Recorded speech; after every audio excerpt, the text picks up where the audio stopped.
everyone. So, may date kami ngayong gabi pero di namin alam kung saan kami pupunta ng kasama ko. Okay. And also, basta papunta lang kami sa Tagaytay ngayon. Sobrang fancy ng damit ko. Tapos sabi niya street foods na lang daw kami. Tapos ang sakit-sakit pa ng shoes ko. Taste ganda. So, ayun. Ito pala yung kasama ko. Hi. Right ka, di ba? Mabait yan pag tulog lang. Okay. So, ayun. Babalitaan ko kayo kung saan naman pagdidesisyonan ko ngayon. Let's go. So, I'm currently eating Magnum dito sa Shell. Kasi si Joey nagsi-CR. And, nag-claim kasi ako nitong Magnum kasi may free Magnum kapag naka 2,000 plus ka pag nagpagas ka sa Shell. Aside from that, bumili din ako ng Smith turnover. Kasi I'm super duper gutom na. Kasi kanina nagluto ako. Konti lang kinain ko kasi yung katabi ko annoying. Nakakainis kasi kung kailan nag-ayaw kumain tapos umupo. Doon nag-aayos na kung ano-ano. Narinig kayo? Saan ang espiritu yan? So yun, kumakain ako ng Magnum. Hindi ko alam kung saan talaga kami napupunta nitong kasama ko eh. Ang bagal pa mag-drive. Hindi ako sanay. Safe driving yon. Kala ko may kasunod kami na parang hindi pwede kami mawala.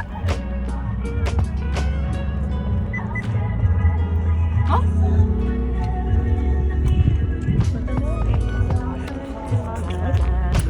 Ito. Saan na? Sanin mo? Gabi. Drive ako. Huwag ka naman mag-drive kung hindi naman tayo nagmamadali eh. Ano to? Sarap.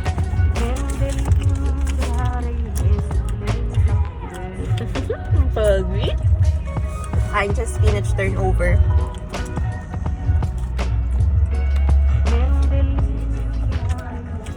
Kasi mga ni-imagine ko lang dati, as in sobrang simple lang yung nasa gasolinahan, kumakain.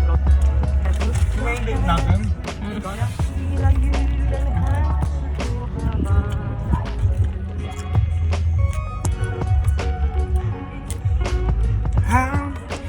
I'm the problem with me.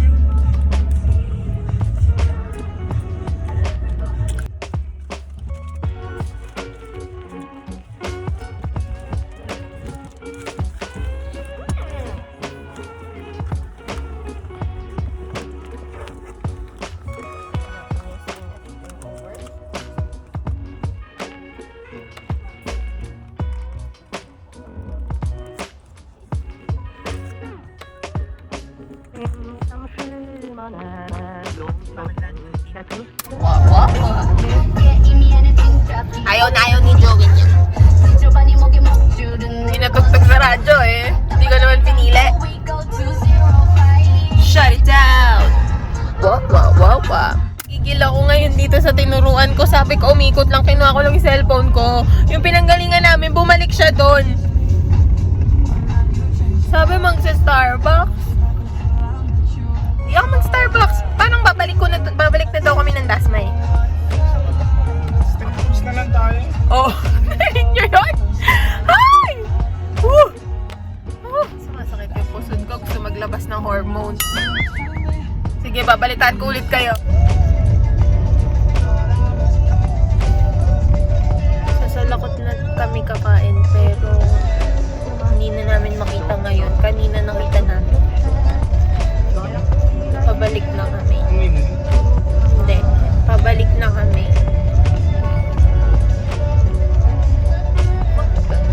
Parang yung sa lakot, nasa tapat lang siya ng orphanage. Tapos ngayon, wala na siya. Everybody, dito na kami kakain sa Balin sa Sayaw. After ni Joey magsunog ng oras at ng gasolina, kung saan mang lugar, dito pala kami kakain. Sir, lipat lang tayo, sir. Lipat tayo doon. Okay. Bakit nahanap pa ako? Nilipat kami. Everyone! Sabi ko na may plano si Jowin eh, pero ayoko mag-expect. Andito kami ngayon sa Balinsa Sayaw at nag-propose na siya sa akin. Andito lahat ng tita, ang mami, ang mama Luisa, mga friends ni Jowin. Ini-interview siya sa ngayon. This is my flowers. And my ring! Hindi ako kita.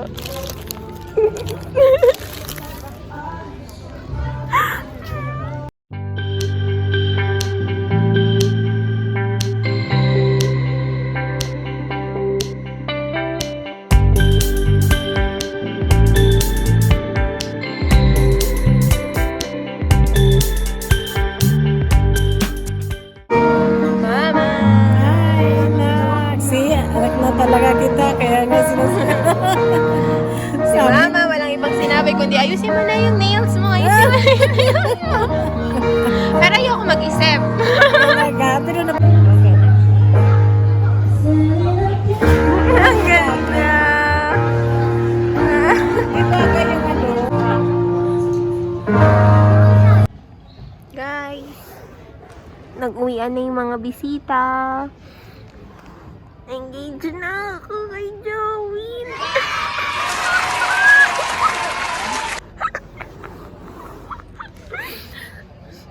Ang pogi.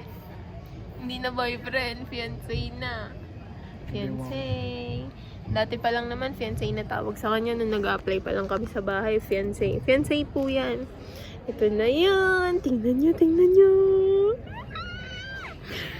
Ito ang cute, oh. She said yes. Jowin and Heidi. Yun lang. So, sobrang thank you sa lahat ng bisitang nagpunta. Sa lahat ng mga nag-organize. My mama.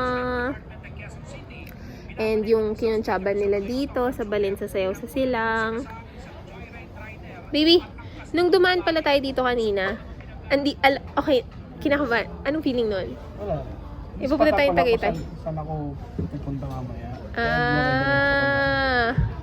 Ayun. And, hindi ka nalito kasi may isa pang Balinsa Sayaw. Hindi, alam ko na. Okay. Ginugay ko yung gabi. Ang cute ni Jowin kanina talaga. Sobrang litong-lito siya. Kung anong i-reason niya sa akin na bakit ganito, ba't ang tagal niya mag-drive, saan ba talaga, pumunta pa ng rotonda, tapos biglang bumalik. Dito lang pala pumunta. Tapos nung nag-park siya, feeling ko, bakit kaya magpa-park dito? Tapos maya-maya sasabihin na naman, hindi na dito. Ayun. Yun lang, di ko na dahil story ko. Basta parang lumulutang yung feeling ko. Siguro makakapagkwento ulit ako bukas. Tingnan natin kung ma-addan ko tong video na to. Salamat sa lahat ng tita na nagpunta, pinsan, kamag-anak, mga kaibigan, and lahat ng loved ones. So, today is December 5, 2022. It's a Monday. Nandito tayo sa Balinsa Sayaw sa Silang. And ngayon, engaged na kami ni Jowin, si David. After 2 years and May, June, July, August, September, October, November. 2 years and 7 months of being in a relationship na LDR. So, yan. Salamat sa panonood ditong vlog na to. Yung vlog na kanina, rant, tapos biglang papunta pala sa proposal yung ending. Bye-bye!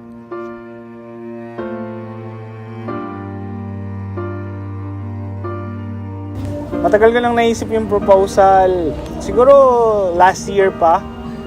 Imagine ko pa nga dati sa seaside ko gagawin, ganun, parang may parada, ganyan. Pero dahil biglaan, tapos sobrang konti ng oras ko talaga, hindi ko na plano ng maayos. Dream niya kasi yon na may magpo-propose sa kanya. And then sabi niya gusto niya garden. Kasi magkasama pa lang kami. Kumukuha na ako ng mga information about sa mga gusto niyang proposal, mga ganon. So, etong idea na to is galing rin sa kanya. Konting oras na lang, proposal na, medyo kinakabahan ako. Sobrang kinakabahan ako, wala akong masabi. Kasi, expected naman niya na magpo-propose ako. But still, binigay ko sa kanya yung idea na hindi ako magpo-propose sa kanya para yung element ng surprise nandun pa din. Pero still ako, kinakabahan pa rin ako kasi ang dami nang pwedeng mangyari before the proposal. Hopefully, mag-yes siya.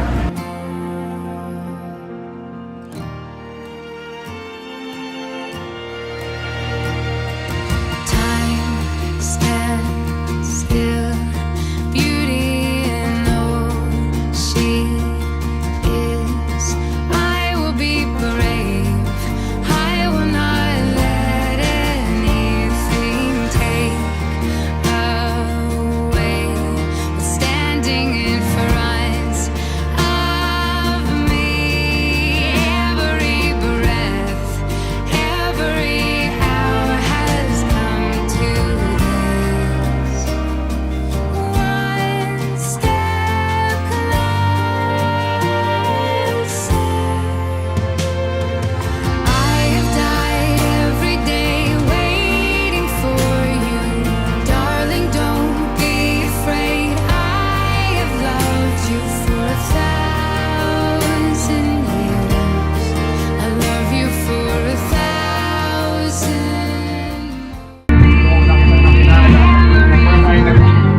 Una tayo nagkita, na-starstruck ako sa'yo nun. Tapos, kala ko artista ka. So, ayun. Tapos, sabi ko, uwi muna ako para ma-sure na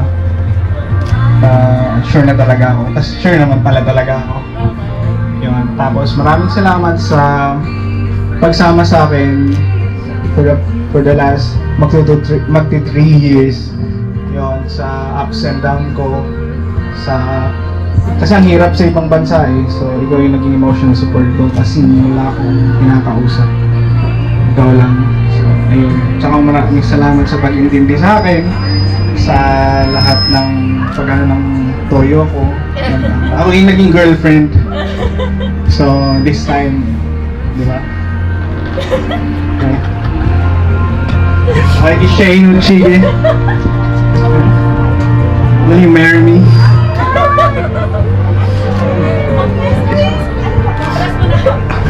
Yes, baby. Every day waiting for you, darling. Don't be afraid. I have loved you for 1,000 years.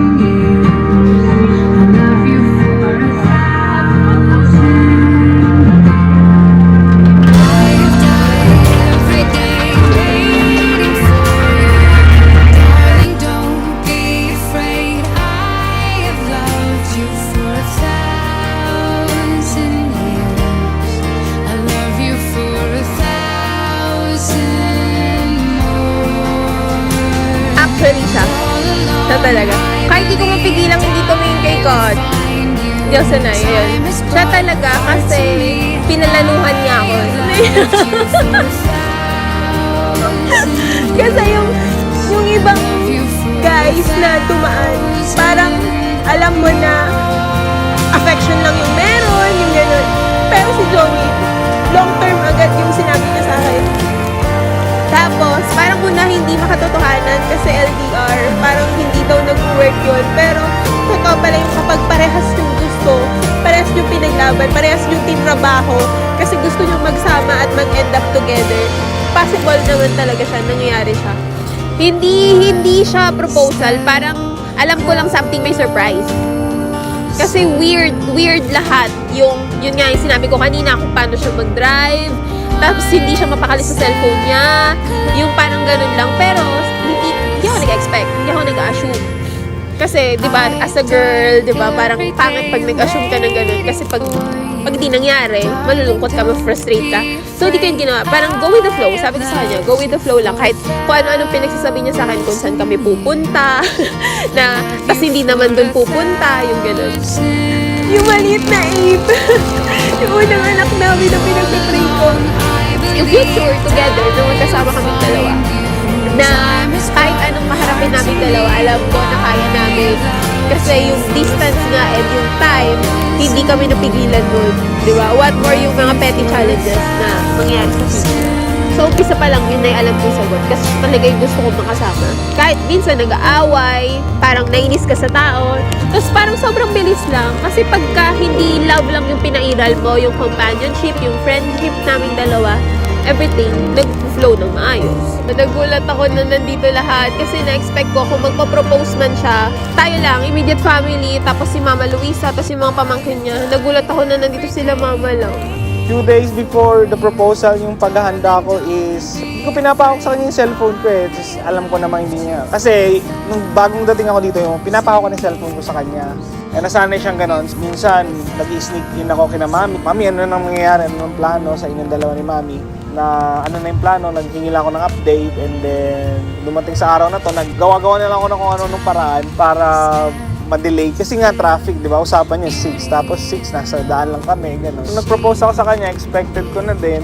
But still, yung kaba, tapos nangingiyak-ngiyak ako nun eh, kanina. So, sabi ko, parang iyak ako. Ayoko kasi yung dami na nag-propose na umiyak or on the day ng wedding umiyak. Tapos naghiwalay din. So, iniiwasan ko talagang umiyak. So, ayun. Okay, so yun na nga, engaged na nga. May ganun. Oh. Hindi, wait. Ngayon ko lang naalala, katulad ng sinabi ni Kat kanina kasi tinatanong niya, lumuhod ka ba kuya? Sobrang blurred lahat kanina. Nakatingin lang ako sa face ni Joey, siya lang yung nakikita ko. Yung parang gano'n. Nag-slow mo kanina. Totoo pala yung slow mo. Iyak na naman ako. Siyempre, pagpaplanuhan yung perfect date para dun sa wedding. And kasi ang hirap din ayusin ng schedule ni Joey, di ba? So this time, pagpaplanuhan na namin, siguro my plan is in the next 2 to 3 years, dito sa Pilipinas na magpapakasal. Kasi my plan is next year, late next year, magkasama na kami sa US. Gusto ko lang i-make sure, kasi nung una pa nga, sabi ko, lagi na yung mag-aaway, sarili kita araw-araw. May tulungan. Pero, gusto ko i-make sure na alam mo, at alam ko sa sarili ko na everyday, ikaw yung lagi kong pipiliin. Kasi love is a choice. Choice yung pagmamahal, choice ang lahat. So ako, sure na ako sa sarili ko na I will make sure na every single day, at the end of the day, ikaw yung pipiliin. Bago ako matulog. Umpisa pa lang sinabi ko na sa'yo na lahat ng love na wala ka dati, isa-shower ko yung lahat. Diba? Sobrang habang understanding. Yun yung promise ko sa kanya. Aalagaan ko siya. Sobrang aalagaan kita. Ibabalik ko lahat ng love na medyo pinagkait sa kanya ng world. Yun ang promise ko sa'yo, Joey. All along I believed I would find you.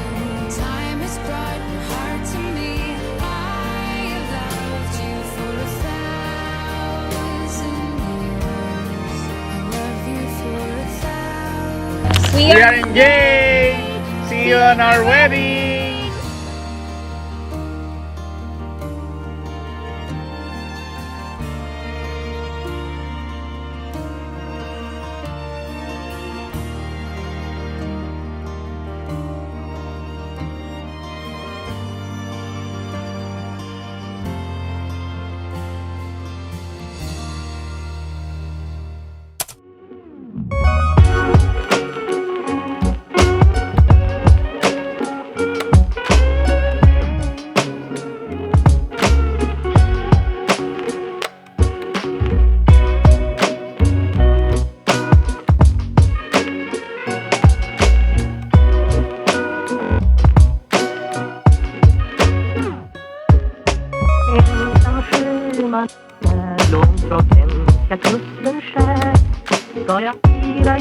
Pero si Joey.